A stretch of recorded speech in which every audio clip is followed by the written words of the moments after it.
모세가 구스 여자를 취하였더니 그 구스 여자를 취하였으므로 미리암과 아론이 모세를 비방하니라 그랬어요. 네. 모세는 하나님이 이스라엘 백성을 애굽에서 인도에서 광야에서 사람이 떡으로만 사는 것이 아니고 여호와의 입에서 나오는 말씀으로 사는 것이다. 가나안 땅까지 인도하는 종으로 모세를 세우셨습니다. 그런데 이제 구스 여자 이방 여인을 취했다고 해서 미리암과 아론이 모세를 비방하니라. 미리암 누이죠. 아론도 형이고 함께 이제 그 일들을 감당하기 위해서 세운 미리암과 아론이 어떻게 해요? 그 구스 여자를 취했다 해서 모세를 비방하는 걸 볼 수가 있습니다. 2절에 보면 그들이 이르되 여호와께서 모세와만 말씀하셨느냐 우리와도 말씀하지 아니하셨느냐 하매 여호와께서 이 말을 들으셨느니라. 이러한 어떤 비방을 하게 될 때는 뭔가 이렇게 마음에 교만한 이런 마음들이 들어갈 때 비방을 하게 됩니다. 모세를 비방할 수 있는 위치에 있는 것이 아닙니다. 그럼에도 불구하고 어떻게 해요? 그들이 이르되 여호와께서 모세야만 말씀하셨느냐?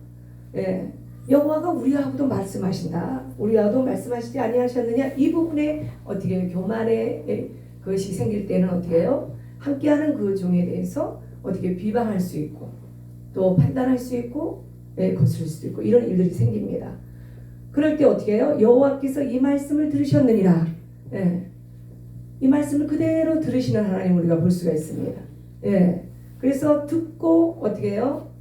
미리암과 아론에 대해서 하나님이 말씀하시는 것을 볼 수가 있어요. 3절 이 사람 모세는 온유함이 지면의 모든 사람보다 더하더라 그랬어요. 모세는 그 온유함이 모든 사람보다 더하더라. 하나님의 성전에 어떻게 해요? 충성된 자로 온유함으로 어떻게 해요? 하나님이 세우신 모세예요. 그런데 4절에 여호와께서 갑자기 모세와 아론과 미리암에게 이르시되 너희 세 사람을 회막으로 나오라 하시니 그 세 사람이 나아가매. 하나님 부르시죠. 다 불러요. 모세도 부르고 미리암도 부르고 아론도 부르고 다 부릅니다. 불러서 여호와께서 말씀하시는 거예요. 5절에 여호와께서 구름 기둥 가운데로부터 강림하사 장막문에 서시고 아론과 미리암을 부르시는지라 그 두 사람이 나아가매. 이제 아론과 미리암을 부르시는 걸 볼 수가 있습니다. 하나님이 부르시면 나아가야 돼요. 할렐루야. 우리 하나님 모든 것을 듣고 그 다음에 말한 자에게 나타나십니다. 할렐루야. 그리고 부르십니다. 깨닫게 하신다. 하나님은요 우리 말한 걸 들으시는 분이에요.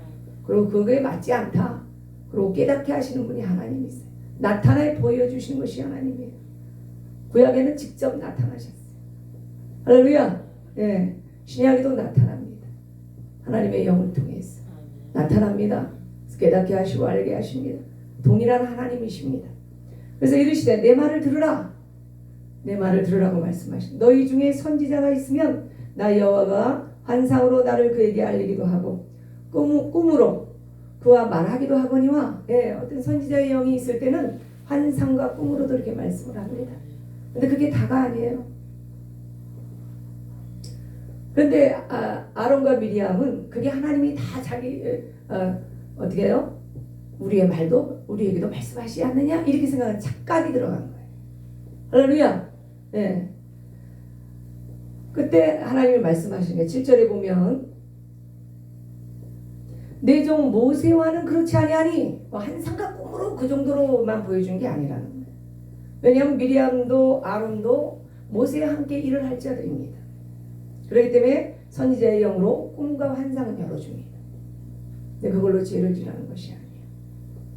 그래서 어떻게 해요?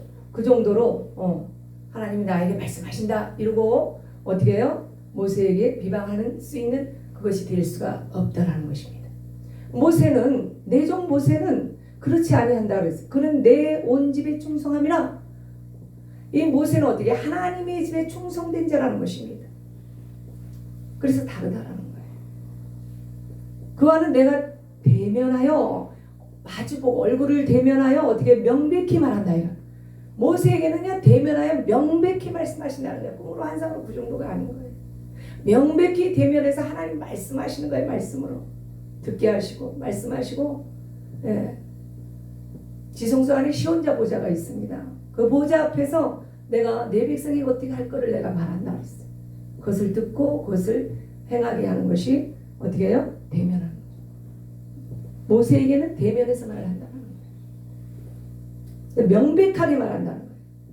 적당히 말하는 것이 아닙니다. 명백하게 말씀하신다는 거예요. 또 은밀한 말로 하지 않는다는 거예요. 정확하게 명백하게 그 말씀이 이루어지도록 하신다는 것입니다. 그는 또 여호와의 형상을 보거늘 하나님의 형상을 봅니다. 할렐루야. 이게 다른 거예요. 그 모세는 그렇게 뽑았어요. 그래서 여호와의 형상을 보거늘 너희가 어찌하여 내 종 모세 비방하기를 두려워하지 아니하느냐? 어찌하여? 그 비방하는 것을 보시고 어떻게 해요? 어찌하여 내 종 모세를 비방하기를 두려워. 그러니까 이 모세를 비방하는 자체는 두려워할 일이라는 것입니다. 하나님 모세를 세웠기 때문에 두려워할 일이에요.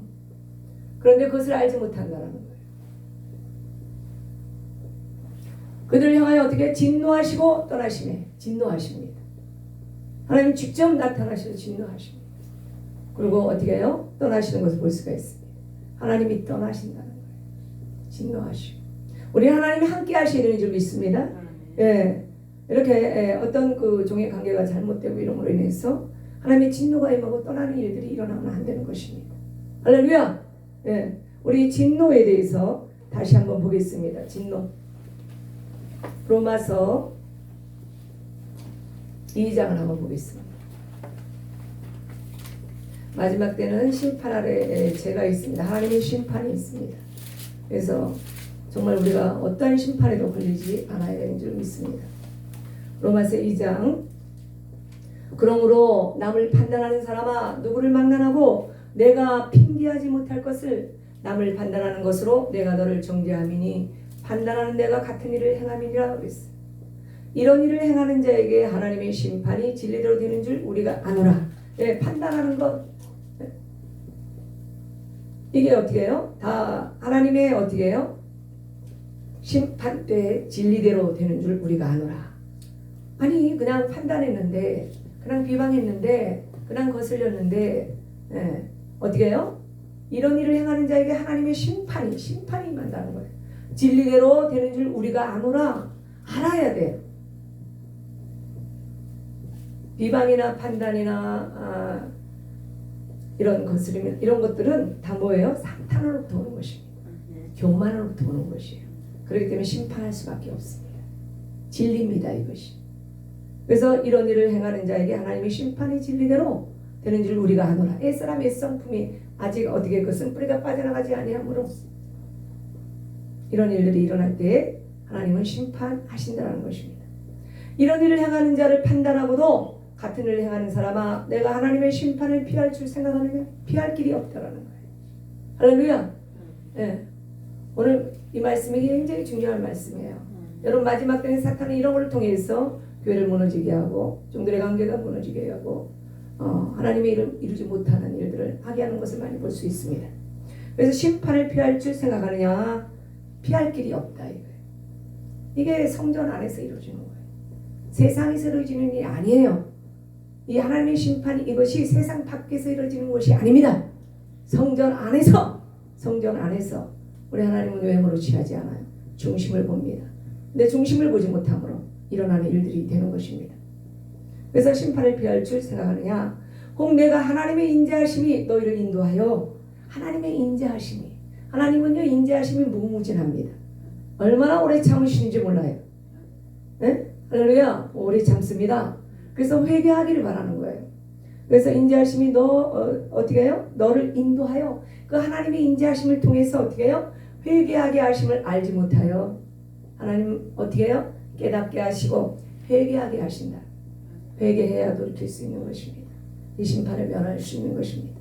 그래서 회개하게 하심을 알지 못하여 그의 인자하심과 용납하심과 길이 참으심이 풍성함을 멸시하느냐. 하나님이 오래 참고 있는 이런 것들을 어떻게 해요? 멸시하면 안 된다는 거예요. 깨달아야 된다는 것입니다. 할렐루야. 예. 그래서 다만 내 고집과 회개하지 아니한 마음을 따라 진노의 날을 곧 하나님의 의로운 심판이 나타나는 그날에 이 말 진노를 내게 쌓는도다. 예. 끝까지 이것을 회개하지 않으면 어떻게 돼요? 그 고집과 회개를 하지 않으면 어떻게 해요? 어떻게 하신다고요? 진노의 날이 있다라는 거예요. 진노의 날. 그래서 진노의 날, 그날에 심판할 것을 머리에 숯불을 쌓는도다. 진노의 날에 이 숯불을 쌓고 올라가면 우리는 심판을 받는 것을 볼 수가 있습니다. 그래서 머리에 쌓고 올라오지 말라는 거예요. 빨리 회개하라는 거예요. 우리는 즉각 회개해야 돼. 일어나는 현상을 가운데서 무엇이 내가 잘못됐고 이런 것을 깨닫고 어떻게 해요? 숯불을 머리에 쌓는 일이 없기를 바랍니다. 숯불을 머리에 쌓으면 회개하지 아니하면 어떻게 돼요? 그것이 진노의 날에 그것을 쌓는도다. 그것을 갖고 심판하게 될 것이다. 이렇게 말씀하시는 거예요. 우리 다시 본문으로 와서 보겠습니다. 그래서 민수기 12장 9절에 그 진노하시고 떠나셨어요. 그리고 10절에 구름이 장막 위에서 떠나갔고 미리암은 나병에 걸리는 눈과 같더라. 나병에 걸리는 이러한 역사가 일어났습니다. 아론이 미리암을 본 중 나병에 걸렸는지라. 예, 아론이 미리암을 보니까 하나님이 진노하고 떠난 다음에 미리암을 보니까 미리암이 뭐예요? 나병에 걸렸어요. 나병은요 정말로 모든 것이 썩어 들어가는 것입니다. 자기도 모르게 다 썩어 들어가는 거예요. 아무 감각 없는 자로 만들어 버립니다. 나병에 걸려버렸어요. 그래서 떠나갔고